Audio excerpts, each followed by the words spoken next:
اپنے لیے فرمایا انہ علیم بذات الصدور.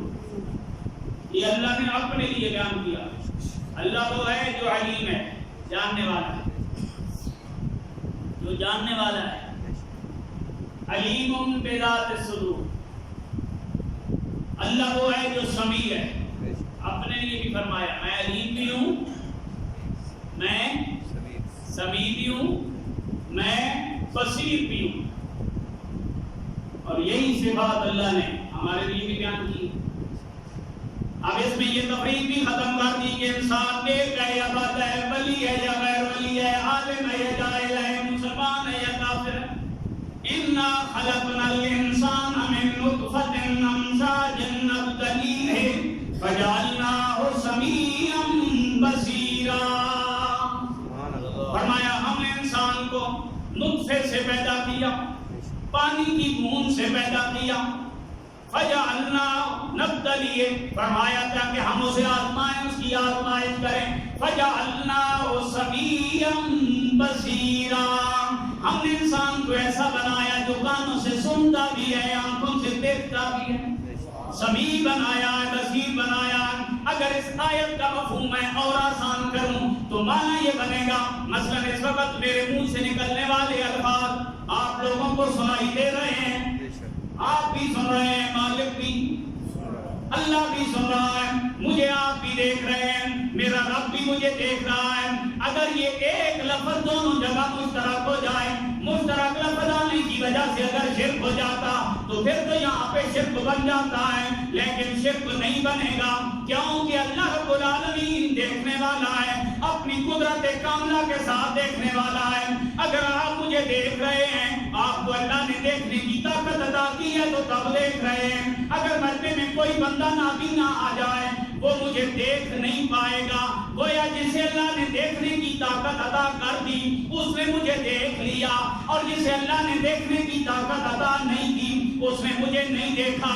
آپ میری باتوں کو سن رہے ہیں, اللہ رب العالمین بھی سن رہا ہے, لیکن اللہ سن رہا ہے اپنی طاقت ذاتی کے ساتھ, اللہ سن رہا ہے اپنی ذاتی قوت کے ساتھ, اللہ سن رہا ہے اپنی قدرت کے ساتھ. آپ اگر میری باتوں کو سن رہے ہیں, آپ کو اللہ نے سننے کی طاقت عطا کی ہے تو تب سن رہے ہیں. اگر کوئی بندہ ایسا ہو جسے باتیں سنائی نہ دیں, جسے اللہ نے سننے کی طاقت عطا نہ کی ہو, وہ میری باتوں کو نہیں سن پائے گا.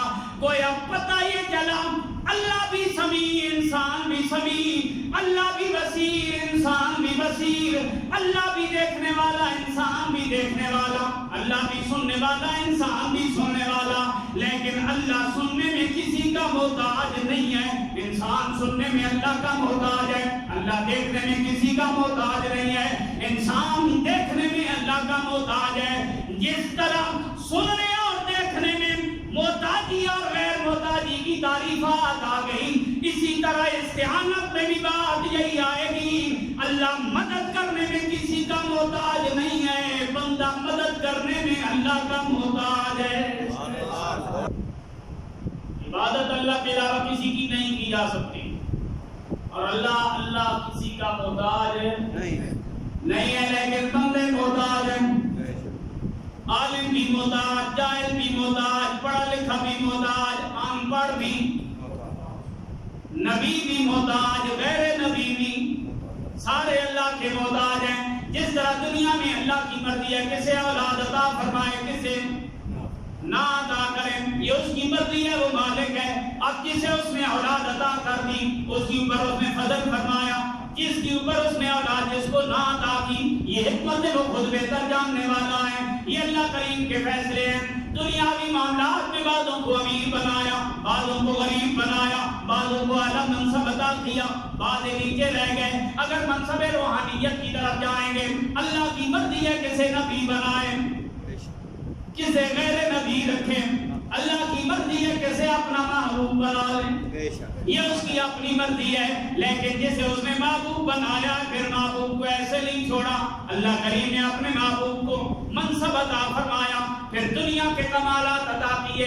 دعوت دعتہن سارا فی نبیہ وحکم بما شئت مدحن فی وقتک بھی فانصب الی ذاتہ ما شئت من شرف وانصب الی قدرہ ما شئت من عظم. امام بوصیری فرماتے ہیں، فرمایا جب نبی کریم کی تعریف کرنے کا موقع بنے دو کام نہیں کرنے، یہودیوں کی طرح نہیں کہنا، نصرانیوں کی طرح نہیں کہنا. حضور کی تعریف جب کرنے لگو اس طرح نہیں کہنا جس طرح یہودیوں نے اپنے نبی کے بارے میں کہہ دیا، اس طرح نہیں کہنا جس طرح عیسائیوں نے اپنے نبی کے بارے میں کہہ دیا. ایک نے کہا یہ خدا ہے، ایک نے کہا یہ خدا کا بیٹا ہے.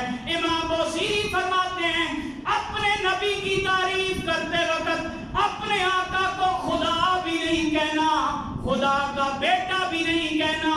پھر کیا کریں؟ فانصب الی ذاتہ ما شئت من شرف وانصب الی قدرہ ما شئت من عظم. اس کے علاوہ دنیا کی جتنی تعریفیں آتی ہیں حضور کے بارے میں بولتے چلے جاؤ، تمہاری زبانیں تو تھک جائیں گی لیکن محبوب کی شان ختم نہیں ہوگی.